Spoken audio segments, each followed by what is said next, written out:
우리 하나님의 말씀 같이 한번 읽겠습니다. 오늘 하나님의 말씀은 요한일서 3장 11절에서 18절까지의 말씀입니다.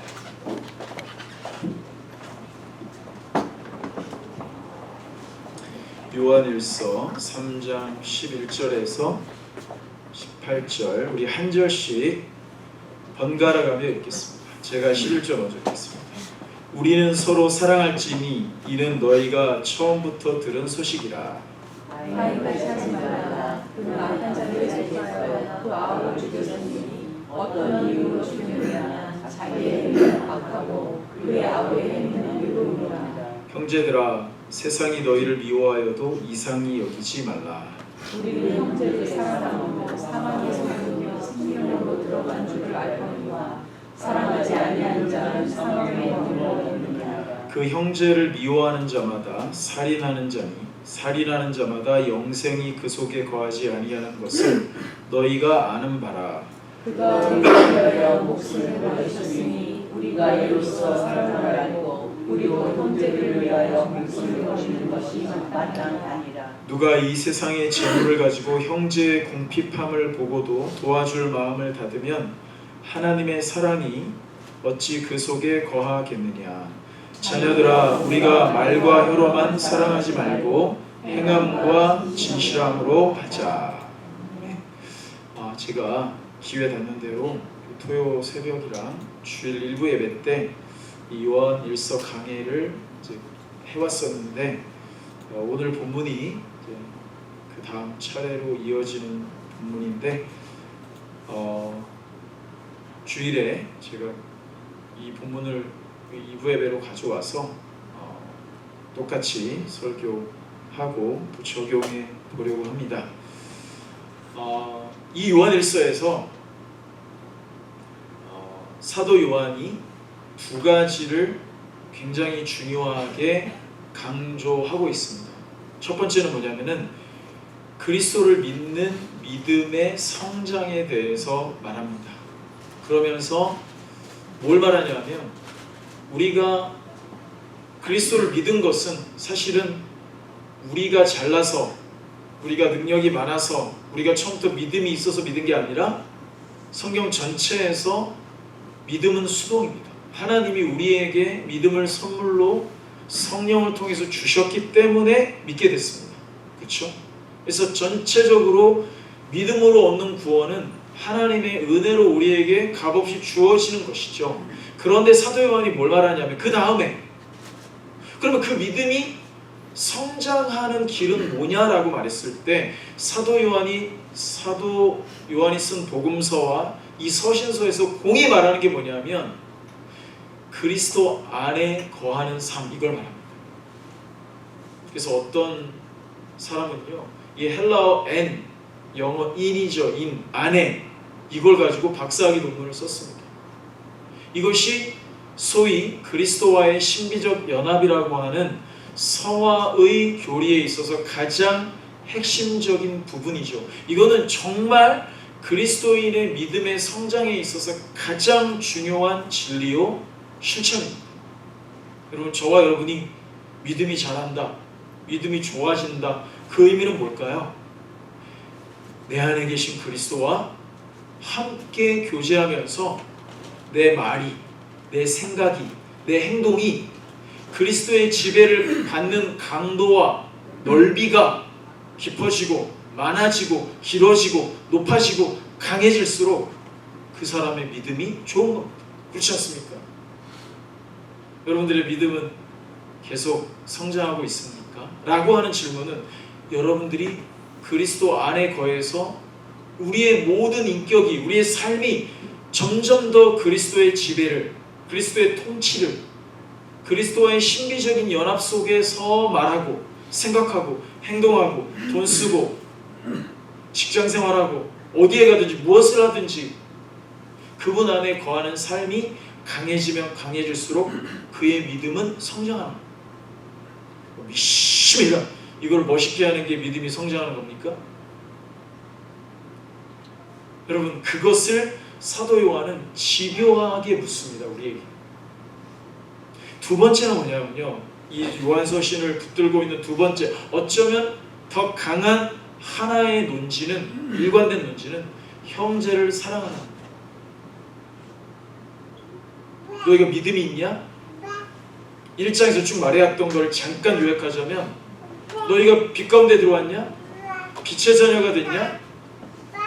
그렇다면 너희는 형제를 사랑해라. 그래서 니네들이 빛의 자녀인 것을 증명해라. 만약에 너희가 형제를 사랑하지 않다면 너희는 여적지 어둠 가운데 있다. 하지만 요한은 뭘 인정하냐면 우리의 죄를 인정해요. 여러분, 우리가 예수 믿고 그리스도 안에 거한다 그래서 미워하지 않는 사람이 없는 건 아니잖아요. 뭐 꼭 막 적극적으로 미워해서 막 욕하고 싸우고 이런 게 아니더라도 마음에 불편함이 생기고, 마음에 시기와 질투가 생기고, 미움이 생기고, 불편함이 생길 수 있죠. 그래서 우리의 마음이 어두워질 수 있죠. 그런데 사도는 뭐라 그러냐면, 만일 우리가 우리 죄를 자백하면 저는 미쁘시고 의로우셔서 우리 죄를 깨끗하게 하시겠대요. 여러분, 그게 워킹이 되면 되는 거예요. 내 남편이, 내 자식이, 내 부모가, 내 형제가, 내 이웃이 혹은 내 동료가 마음에 불편해, 미워, 힘들어, 안 생기면 인간이 아니죠. 그는 천사가 아니잖아요. 저와 여러분은 죄성이 여전히 육체 가운데 남아있는 용서받은 죄인들일 뿐이에요. 우리의 완성은 저 하늘에 있습니다. 그래서 우리는 수시로 내 인격 안에, 내 육체에 붙어있는 죄성에 의해서, 악한 사단의 영향에 의해서, 이 죄악된 세상의 영향에 의해서 우리들은 수시로 공격을 받아요. 그래서 부패해집니다. 미워하게 됩니다. 마음이 어려워집니다. 그런데 그때마다 우리가 할 수 있는 일이 뭐죠? 그리스도 안으로 들어가는 거죠. 내 안에 그리스도가 계시니까 거기서 자백하고 참회하고 회개하고 돌이키는 겁니다. 그것을 할 수 있는 영적 메커니즘을 하나님이 우리 안에 두셨기 때문에 우리가 복이 있는 자들입니다. 여러분, 그런 얘기들을 쭉 해옵니다. 결국 사도 요한의 논지는 뭐냐면, 너희가 구원받았냐? 그러면 너희가 빛의 자녀냐? 그러면 형제를 사랑하는 것으로 너희가 구원받은 것과 너희가 빛 가운데 거한다는 것을 증명해라. 이렇게 강력하게 말해왔습니다. 오늘 우리의 본문 안에서만 저는 세 가지를 말씀드리려고 해요. 우리가 처음부터 들은 복음의 소식이 무엇인지, 두 번째, 형제를 사랑하는 길이 무엇인지, 세 번째, 형제를 사랑하는 방법은 무엇인지 오늘 사도 요한이 말해주고 있습니다. 여러분, 사도가 첫째로 서로 사랑하라 하는 이 계명을 처음부터 들은 소식이라고 말합니다. 여러분, 이 말을 제가 보면서 요한복음서가 생각이 났어요. 사실 요한 서신서에는 사도 요한이 이 서신을 썼다는 직접적인 기록이 없습니다.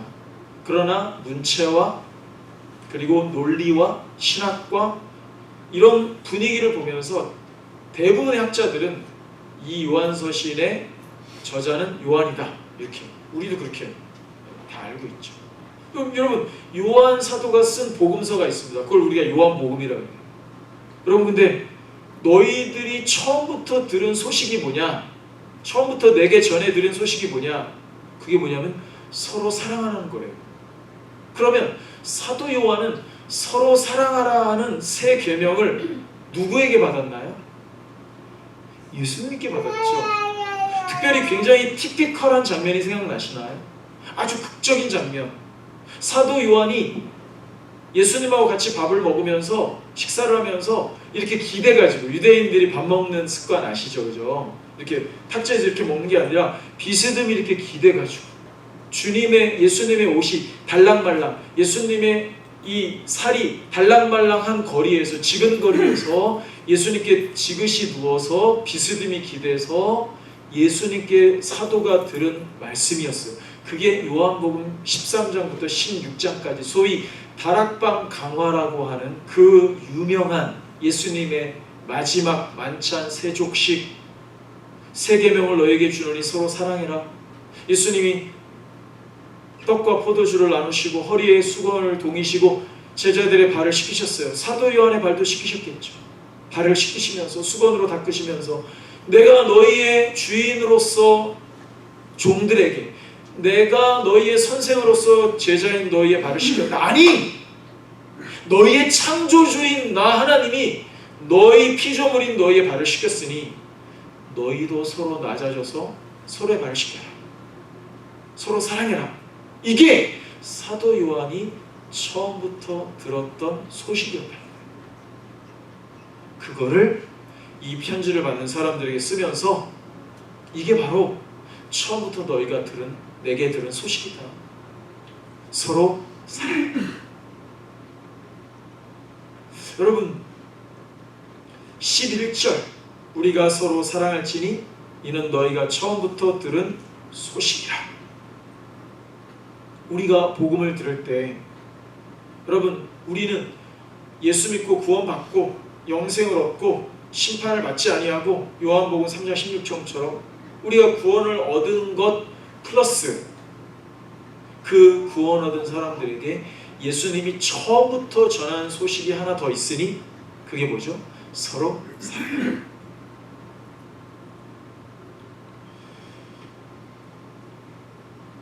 여러분 14절 말씀 한번 보시겠습니까? 우리 14절 말씀 한 번 더 읽어볼까요? 시작. 우리는 형제를 사랑으로 사망에서 옮겨 생명으로 들어간 줄을 알거니와 사랑하지 아니하는 자는 사망에 머물러 있느니라. 얼마나 무서운 말씀이에요. 여러분 사도 요한이요 1장부터 여기까지 아니 계속해서 이거를 계속 얘기합니다. 이거를 계속 얘기해요. 시간이 좀 오늘 제가 좀 짧게 해야 돼가지고 좀 연결해서 한번 해볼게요. 두 번째로 형제를 사랑하는 길에 대해서 요한일서 3장 16절은 이렇게 말하죠. 같이 한번 읽어볼까요? 시작. 그가 우리를 위하여 목숨을 버리셨으니 우리가 이로써 사랑을 알고 우리도 형제들을 위하여 목숨을 버리는 것이 마땅하니라. 여러분 우리는 참 부족하기 때문에요. 요한복음 3장 16절을 통해서 우리는 구원을 받습니다. 맞나요? 요한복음 3장 16절 우리 어려서부터 다 외운 거. 하나님이 세상을 이처럼 사랑하사 독생자를 주셨습니다. 이는 누구든지 저를 믿는 자마다 멸망치 않고 영생을 얻게 하려 하심이라. 여러분 이것이 성경 66권의 요절이라고 말해요. 맞죠? 거기에 기독론, 구원론 다 들어있습니다. 신학이 거기 다. 저는 이거 전체가 우리의 신학을 대변한다고 생각해요. 무슨 개혁신학이니 복음주의 신학이니 뭐 공부도 하고 신학도 공부하고 교리도 배우고 다 해요. 근데 이 한 절에 사실은 가장 핵심적인 내용이 다 들어가 있죠. 저는 이렇게 표현하고 싶어요. 우리가 요한복음 3장 16절로 구원을 받았다면 우리는 요한일서 3장 16절로 우리가 구원받은 것을 증명해야 된다. 이렇게 말씀드리고 싶습니다. 이 말을 좀 유식하게 말하자면 우리의 신학은 윤리학으로 열매를 맺어야 한다. 그럼 신학이 뭡니까? 지식으로만 단련하는 게 신학입니까? 그거는 잘못 배운 신학이라고 생각해요. 여러분 신학은요 반드시 형제 사랑이라고 하는 사람 사랑이라고 하는 윤리로 증명돼야 됩니다. 열매로 나타나야 됩니다. 저와 여러분이 요한복음 3장 16절을 어려서부터 듣고 혹은 성인이 되어서 여러분들이 예수를 믿었어도 이 진리를 통해서 여러분들이 구원을 받으신 거죠. 사도 요한이 이렇게 말하는 겁니다. 오늘도 요한일서 3장 16절 여러분 이걸 외우십시오. 요한복음 3장 16절을 외우셨다면 이제는 이거를 외우십시오. 그가 우리를 위하여 목숨을 버리셨으니 우리가 이로써 사랑을 알고. 여기까지는 요한복음 3장 16절과 똑같습니다.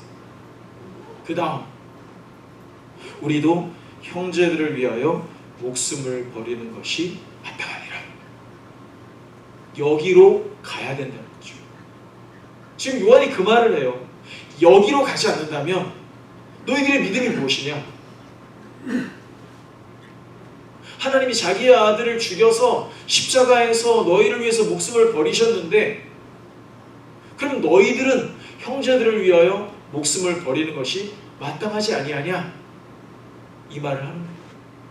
여러분, 저는 십자가가 사랑의 용광로라고 말씀드리고 싶어요. 저와 여러분이 요한복음 3장 16절을 받으셨잖아요.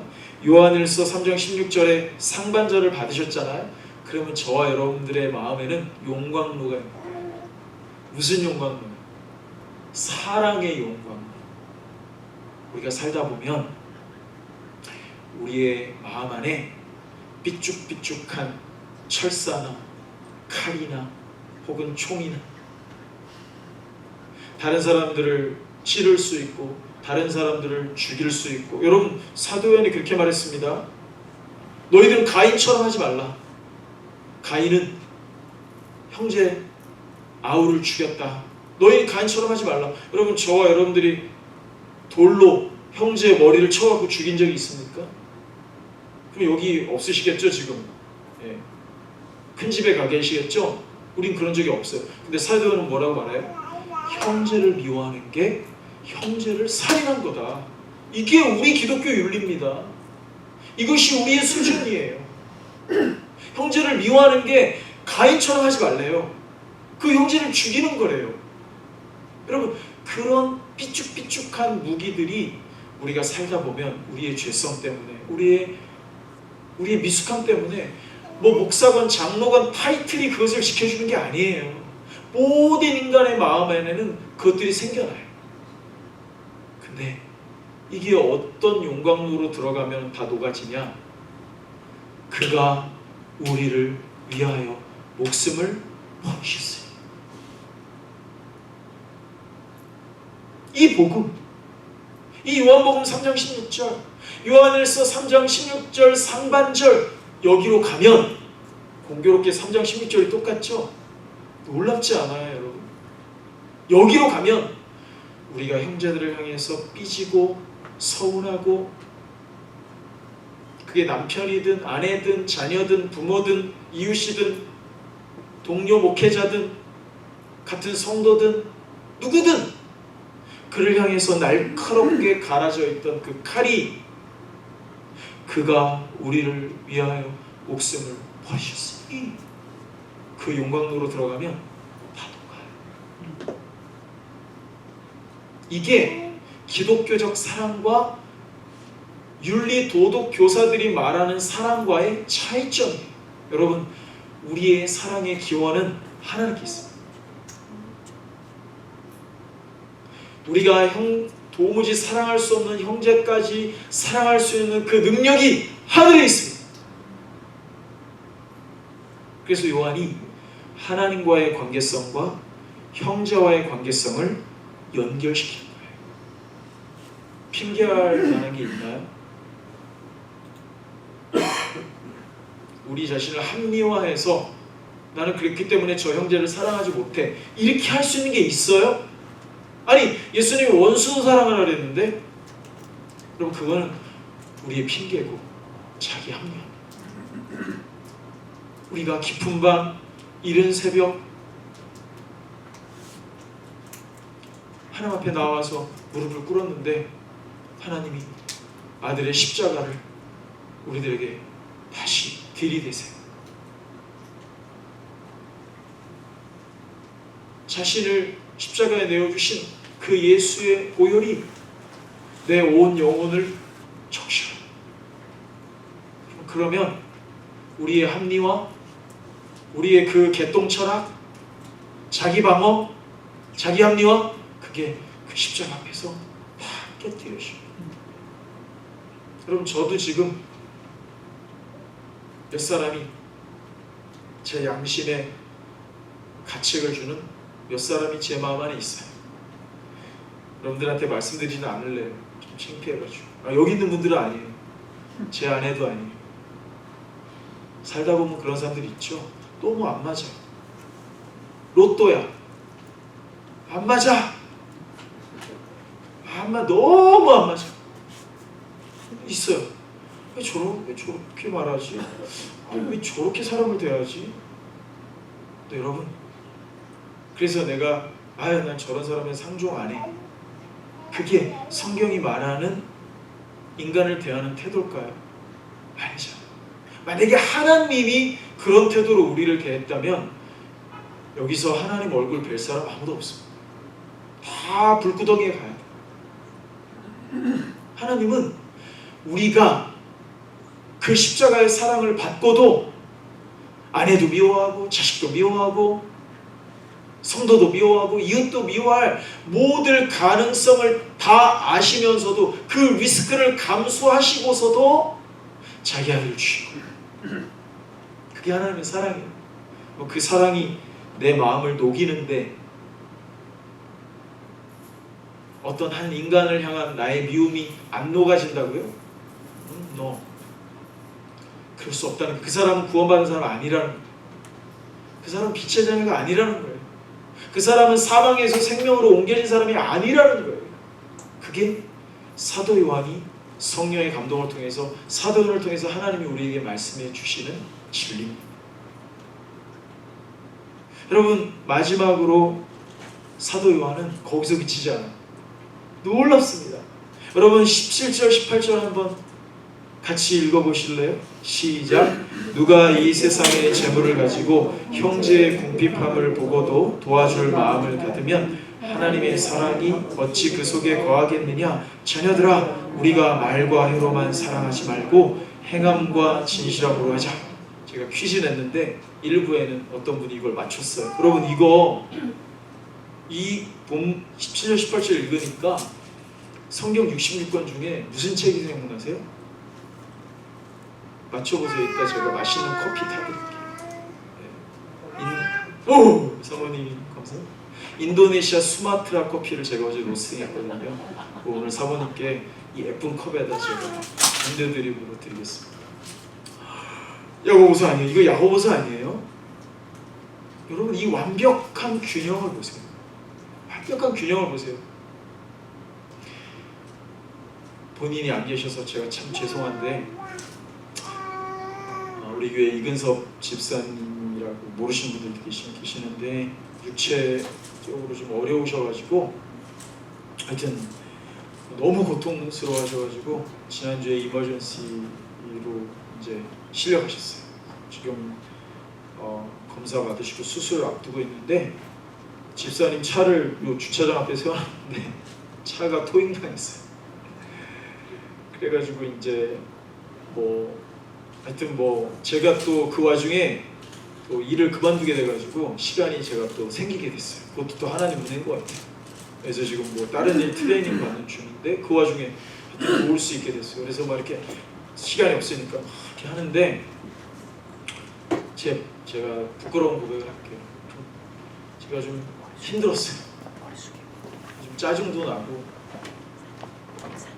이걸 내가 어떻게 이걸, 나도 지금 내 코가 석지 않네.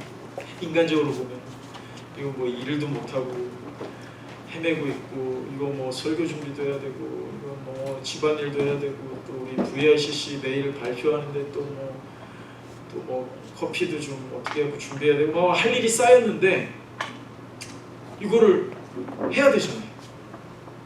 이제 제 반성과 부끄러운 고백은 뭐냐면, 제가 그 차를 이제 토잉회사에서 찾아와가지고 우여곡절이 많은데 그런 것도 스트레스잖아요. 미국이니까 또 행정적으로 영어도 또 완벽하지 않으니까 또 우리 주영자매 도움 받아서 또 왔다 갔다 하고 집사람하고 또 왔다 갔다 해가지고, 저는 또 이렇게 지지부진하게 끄는 거 이런 거 싫어하거든요. 다다다다다다 어떻게 해가지고 했어요.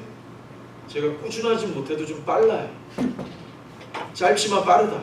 그래서 스피드로 축구를 이겨내고 있는데 어쨌든 해갖고 했는데, 그래서 이제 제가 카워시 우리 근처에 있는데 가가지고 이제 이렇게 겉에 세차도 하고 끌고 와서 이제 백큐 해가지고 이렇게 차를 정돈하는데, 제 마음에 어떤 부끄러운 고백이 있냐면은, 제가 이 집사님을 사랑하지 않았다. 그게 결론이었어요. 사랑하지 않았다. 근데 하필 제가 사실은 오늘 설교하는 턴도 아닌데 하필 이 본문도 내가 하려고 했던 게 아니었는데 하필 이번 주간에 제가 임근섭 집사님을 섬기면서 이건 이 내가 준비한 이 설교 하나님의 말씀에 입각하면 이거는 형제 사랑이 아니다. 내가 목사로서 책임감, 성도들이 보니까, 김모은 집사님 친구니까, 그리고 저는 또 정이, 우리 아버지가 남겨주신 좋은 점인데 또 정이 있으니까 인간적으로 또 도와드려야 되잖아요. 인간적으로도 우리 성도시고. 근데 제가 차를 청소하고 쓰레기를 치우고 집사님의 그 묻어있는 채취들을 느끼면서 집사님이 얼마나 힘들었을까. 나는 이거는 형제 사랑이 아니었다. 정말 부끄럽고 가슴이 아팠어요.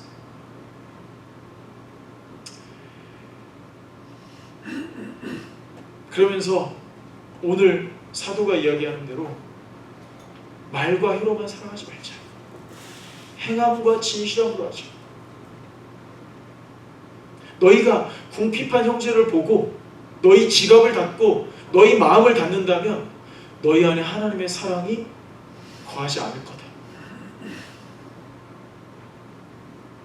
제가 돈이 많지 않지만 사실 돕고 싶은 마음도 있었어요. 그런데 이런저런 핑계를 댔죠. 이거를 드리면 딴 데 쓰진 않을까?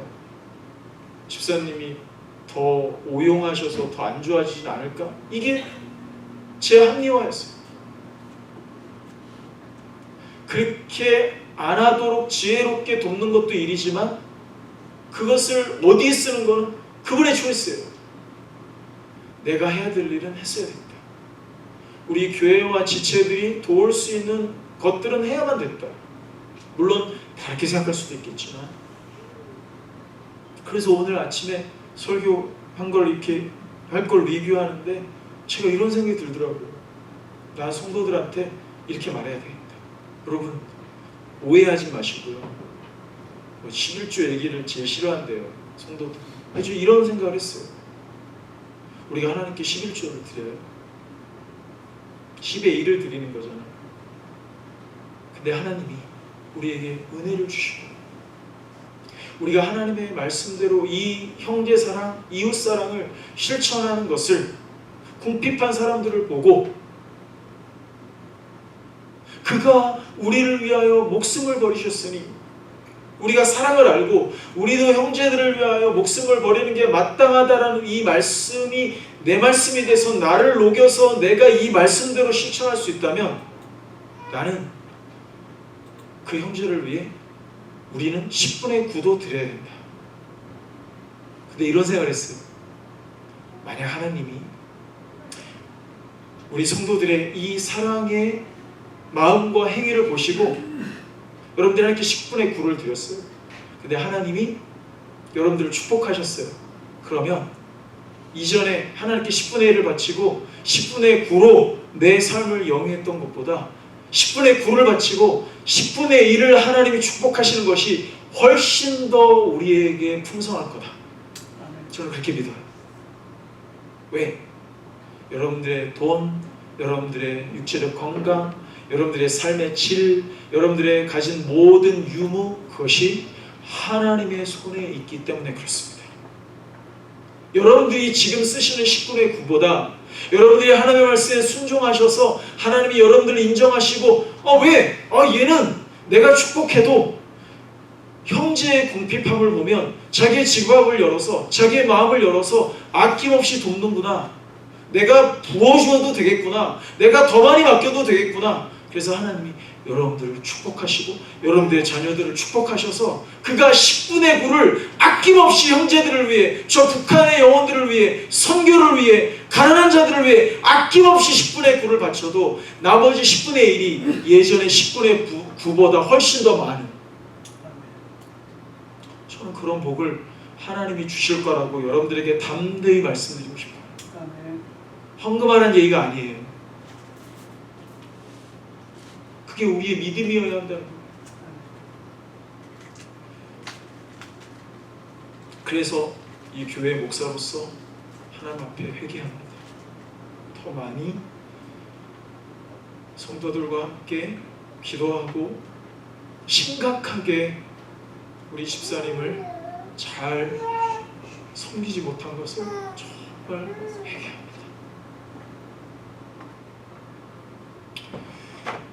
우리 안에 이 공간에서 같이 먹고 같이 생활하고 우리가 보고 있는 그 형제들을 향해서 우리의 마음을 닫는다면 오늘 사도 요한이 어찌 하나님의 사랑이 너희 안에 거부냐 라는 말씀을 제가 이렇게 묵상해봤어요. 이거를 역으로 묵상해봤어요. 만약 그렇다면 역으로 우리가 궁핍한 형제들을 보고 궁핍한 세계 나라의 민족들, 특별히 여러분 북한 동포들 한번 생각해보세요. 제가 어제 한 선교회, 북한 사역을 하고 있는 선교회 대표 되시는 목사님이 초청하셔서 대구로 갔는데 북한 선교를 위해서 18년 동안 기도하면서 도왔던 그 기도 모임에 가서 같이 기도를 했어요. 참 마음이 뜨거워지더라고요. 여러분, 북한은요 세계에서 가장 큰 감옥입니다. 여러분, 우리 동족인 그 북한에 있는 그 북한 지하교회 형제들뿐만 아니라 아직 하나님을 알지 못하는 수많은 그 사람들이요 전 세계에서 제일 불쌍한 사람들이에요. 자유가 없어요. 우리 미국 홈리스들은요 지들이 선택한 거예요. 자유, 자기들이 한 거예요. 우리 도와야죠. 근데 여기 정부가 도와요. 그 사람들 그렇게 불쌍한 사람들 아니에요. 북한 사람들 생각해 보면 그렇잖아요. 자기들이 할 수 있는 게 없어요. 지금 뭐 장마당이 생겨서 뭐 김정은이 이제 우리 공산당이 너네들 목욕을 살리니까 니네가 알아서 먹어. 아니 그래서 실제로 굶는 사람이 더 적어졌대요. 땅을 패를 놓으시. 여러분 애들이요 한국 드라마를 보잖아요. 그러면은 감옥에 갇히고 있어요. 오빠라는 말을 쓰면 잡혀간대요. 이게 뭡니까 도대체? 이 나라가 우리 동족이에요. 여러분 생각해보세요. 근데 제가 무슨 말씀 드리려고 하냐면 우리 이gen섭 집사님 비롯해서 홈리스 도와야죠. 우리가 미국에 사니까 미국적 맥락에서 궁핍한 사람들 도와야 됩니다만 저는 저와 저 자신 향해서 우리 성도들 향해서 이렇게 도전하고 싶어요. 여러분, 우리 하나님의 마음이, 하나님의 그 사랑이, 하나님의 그 애타는 마음이 비교적 전 세계 전 민족을 향해 봤을 때 여러분 어디에 하나님의 마음이, 물론 전 세계 다 있으시겠지만 정말 하나님의 눈물이, 하나님의 애절한 마음이, 얘들아 이 사람 좀 도와라, 얘네 좀 너가 도와줘라, 내가 내 아들을 목숨을 버려서 너희를 사랑했지 않냐?